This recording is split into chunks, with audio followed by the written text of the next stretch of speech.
Iran says it has built a nuclear facility in a mountain near a military base to protect it from attack. Today's developments come as the White House plans to push for new sanctions against the country. U.S. officials say the sanctions would focus on energy infrastructure and development. There would also be pressure for greater international sanctions against foreign firms, mainly European, that do business in Iran.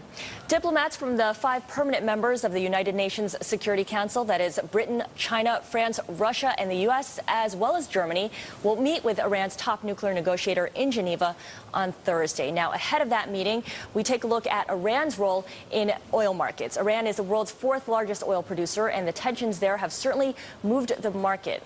Our guest is Adam Robinson. He is a vice president at RBS Sempra Commodities, where he designs trading and hedging strategies for investors. Adam has also given briefings to various top players and officials in the energy industry, and he joins us now from Stamford, Connecticut. Welcome, Adam. Let's start with the fact that yesterday, when Iran test-fired its missiles, we saw crude rise as much as $150 to $67.54. Today, it's down about 50 cents right now. Just how big an influence is Iran in the oil trade these days? Well, traditionally it's had a pretty big impact, but nowadays, actually, I think there's a little bit of boy who cried wolf syndrome going on in the oil market.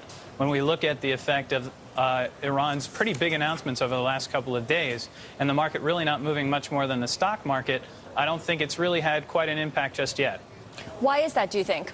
Because on the one hand, these have been pretty big, and we have seen the Israelis come out and say they're a little bit more nervous. But when you look at the Europeans pushing out the deadline for negotiations with Iran from September, which is where Obama had it, out to the end of the year, you look at the Chinese stepping in, taking the place of BP and Reliance, sending more gasoline. About a third of Iranian gasoline imports are now coming from China. I just don't believe that anybody in the oil market right now thinks that we could have any significant sanctions against Iran by the UN Security Council anytime soon. Now, how do you see rising tensions in Iran driving oil prices going forward then? Well, I do think that Iran is trying to tempt the Israelis into a strike. I'm not really sure why they would be doing that. Certainly, they could have this whole play of using Hezbollah against the Israelis. They could try to rally Islamic sentiment around the world against the Israelis and in favor of the Iranians. But in the very near term, I just don't think that there's going to be a major impact on oil prices. I think people are trying to figure out how this game plays itself out for at least another year into the future. Well, tomorrow we have the Geneva talks. How do you see investors and the energy market reacting to that? What will they be listening for? Well, they'll be listening to see if there will be any teeth to any sanctions that the U.S. is promoting. For instance, gasoline sanctions on Iran is the #1, probably most effective sanction that the U.S. could pull off. The problem is that even the French foreign minister, a relatively close Western ally, is against those sanctions, saying that they'd hurt mainly poor people and they'd be pretty dangerous. When you look at the Russians and the Chinese, they've got a whole host of incentives that might be counter to U.S. incentives in the region. Russia, in particular, has a variety of different incentives, both to keep the Iranian conflict brewing but not overheating. You've got absolutely the Russian incentive to keep oil prices high. You've got the Russian incentive to keep the U.S. focused in the Middle East and out of its own backyard. And the Iranians actually do have some leverage over the Russians, because in the south of the Russian hemisphere, you do see an Islamist terrorist problem, which could flare up if the Russians put too much pressure on Iran. Now, if UN Security Council resolutions won't be effective, what would make the most effective sanctions against Iran? Well, it looks like the Treasury is trying to get a little bit more of a stranglehold around the Iranian financial infrastructure. We've seen a bit of effectiveness on the Iranian banks. They're trying to go after more firms who are doing business through disguise. We're gonna see that continue to occur, but I just don't think that we're going to see any real meaty sanctions out of the next round of negotiations. Okay, so it could be a stalemate for some time then.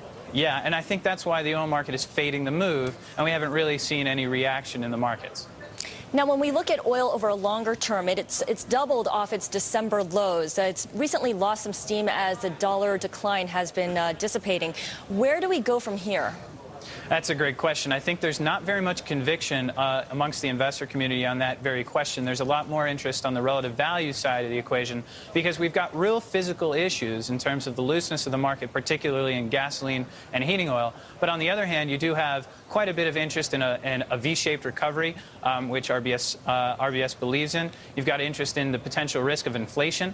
And so people are buying commodities as a hedge against a variety of different macroeconomic or monetary policy-related outcomes. So you really do have a pretty sharp tension between the physical realities of the market, particularly in the petroleum product space, and the investor desires to hedge themselves against different macroeconomic outcomes. Now, just very quickly here, our previous guest was talking about the relationship between the dollar and oil. Is dollar leading the oil prices, or is oil leading dollar right now? Well, that's a great question. I think they both have absolutely a big impact on one another. But if you look at the relationship over any longer period of time than just zooming into 1 week, you notice that there's quite a bit of a differentiation in that relationship. In general, though, I do think that a weaker dollar has created more liquidity in the system and does impact oil prices to the upside. Okay, thank you so much. I've been speaking with Adam Robinson of RBS Sempra Commodities in Stamford, Connecticut.